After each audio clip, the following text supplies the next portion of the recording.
31-август күнү салтка айлангандай Ак Куло ат майданында көк бөрү боюнча президенттин кубогунун финалдык кармашы орун алды. Быйылкы мелдештин чечүүчү оюнунда Суусамыр менен Кожомкул курамалары кез келген. Улуттук оюн болгон көк бөрүгө жылына эле күйөрмандар трибунага толо келчү. Быйыл элдин көптүгүнөн отургучтарга батпай ат майданын тегерете жайгашууга туура келди. Буга жараша финалга чыккан кошуундарда мыкты оюн көрсөтүп, талаа үстүндө айыгышкан салгылаш жүрдү. Айрым күйөрмандардын айтымында 30 миңден ашуун адам чогулган. Алардын кээ бирлери болсо кайсы команда утат деп мелдешип алып келишкен. Жакшы даярдыктар менен келишиптир, жакшы уюштурушуптур.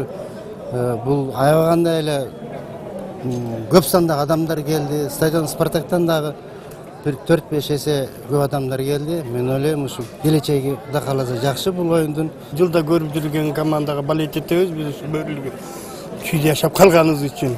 Ал ушу кыйкырып бири-бирибизге спор кылып кичине бир нерселерди мелдешип алып келебиз. 4 классташ келдик, азыр баары жерде жүрөбүз.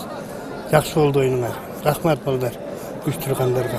Быйылкы мелдешке өлкө ичинен 11 кошуун катышып, алар бир жума бою мыктыларын аныкташкан. Жыйынтыгында Бөрүлүү командасы 3-орун үчүн болгон кармашта Талас командасын 7-2 эсебинде утуп алса, финалдык беттеш 6-2 менен Суусамыр кошуунун пайдасына чечилди. Бул жылы байге фонду дагы өзгөчө болду. Жеңүүчү кошуун 1 миллион сом сыйлыкка ээ болсо, экинчи орунга 600 миң, ал эми үчүнчү орунга 400 миң сом тапшырылды. Көп командалар келгенде эч орун албай эле кетип атышпайбы, анан баягы ошон үчүн бул көп абдан акча каражат көп талап кыла турган спорттун түрү да.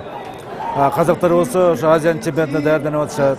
Кудай берсе эмки жылы ушу убактылар бири болуп калбаса, жакын болуп калбаса, казактарды сөзсүз келсеби деп турабыз. Белгилей кетсек, сентябрь айынын башында Астана шаарында көк бөрү боюнча Азия чемпионаты өтөт. Бул мелдеште Кыргызстандын мүмкүнчүлүгү жогору дешет адистер.